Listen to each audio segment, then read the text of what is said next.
Welcome to Saravanas kitchen. இன்றைக்கி நம்ம மைதா biscuit எப்படி ரெடி பண்ணுறதுன்னு பார்க்கலாம். இதுக்கு இன்னொரு பேர் இருக்குது, கலகலான்னு.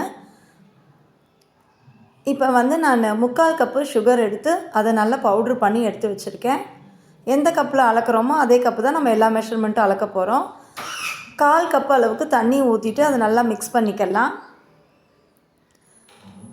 ஆல்ரெடி பவுட்ரு பண்ணி போட்டதுனால சுகர் சீக்கிரம் டிசால்வ் ஆயிரும், அதனால் பிரச்சனை இல்லை, சீக்கிரம் பண்ணிடலாம். 2 சிட்டிகை அளவுக்கு உப்பு, 1 சிட்டிகை அளவுக்கு ஆப்பச்சோடா போட்டிருக்கேன். இப்போ நான் நெய் ஊற்றிக்கிறேன். இதுவும் 1/4 கப்பு தான் ஊற்றிருக்கேன். அதை நல்லா மிக்ஸ் பண்ணிக்கலாம். இது 1/2 கிலோ அளவுக்கு மாவு. 1/2 கிலோ பேக்கெட்டை அப்படியே நான் அளந்து போட்டிருக்கேன். 3.5 கப்பு கிட்ட வந்துச்சு. இப்போ அது எல்லாத்தையும் நல்லா பிசைஞ்சு விட்டுக்கலாம். கண்டிப்பாக இந்த நெய்யும் அந்த தண்ணி, சுகர் கரைச்ச தண்ணியும் பத்தாது, அதனால் கொஞ்சமாக தண்ணி தெளித்து விட்டு நம்ம மாவை நல்லா பிசைஞ்சிக்கலாம். பிசைஞ்சு வச்சது இந்த கன்சிஸ்டன்சியில் இருக்கணும். ரொம்ப நெழுன்னு ஆயிடக்கூடாது, ரொம்ப கெட்டியாகவும் இருக்கக்கூடாது, பார்த்து பிசைஞ்சிக்கோங்க. இப்போ இது ஒரு பிளேட்டு போட்டு மூடி வச்சிடலாம். இது ஒரு 1 மணி நேரம் போல் இருக்கட்டும்.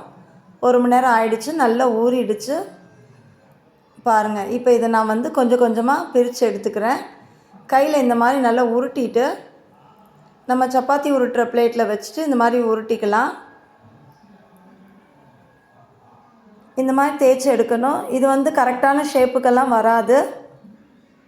நம்மளால் முடிஞ்ச அளவுக்கு எந்த அளவுக்கு திரட்டிக்க முடியுமோ திரட்டிக்கலாம். இந்த அளவுக்கு தான் இருக்கணும்.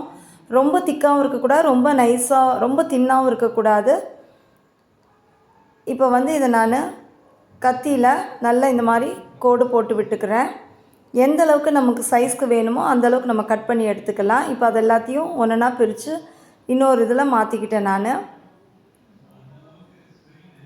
இதே மாதிரி எல்லாத்தையும் நம்ம கட் பண்ணி எடுத்து வச்சுக்கலாம்.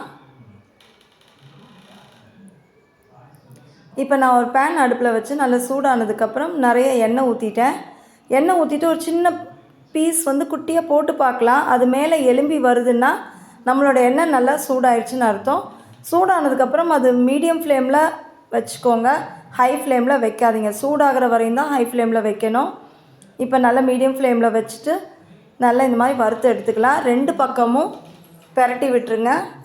பாருங்கள், கலர் சேஞ்ச் ஆகிட்டே இருக்குது. பாருங்கள், இந்த அளவுக்கு கலர் வந்ததுக்கப்புறம் தான் நம்ம அந்த பிஸ்கெட்டை வெளியே எடுக்கணும் எண்ணெயிலேருந்து. இது இப்போ நல்லா ஆறுனதுக்கப்புறம் தான் நல்லா கிறிஸ்பாகும். இப்போ எண்ணெயிலேருந்து எடுத்து போட்டாச்சு.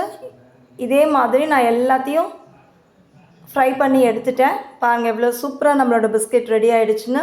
இந்த ரெசிபி உங்களுக்கு பிடிச்சிருந்தா லைக் பண்ணுங்கள், ஷேர் பண்ணுங்கள், கமெண்ட் பண்ணுங்கள், சப்ஸ்கிரைப் பண்ணுங்கள். மறக்காமல் பக்கத்தில் இருக்க பெல் ஐக்கானை ப்ரெஸ் பண்ணுங்கள். இந்த வீடியோ உங்களுக்கு பிடிச்சிருந்தா உங்கள் ஃப்ரெண்ட்ஸ், ரிலேட்டிவ்ஸ், நெய்பர்ஸ்க்கு ஷேர் பண்ணுங்கள். தேங்க்ஸ் ஃபார் வாட்சிங்.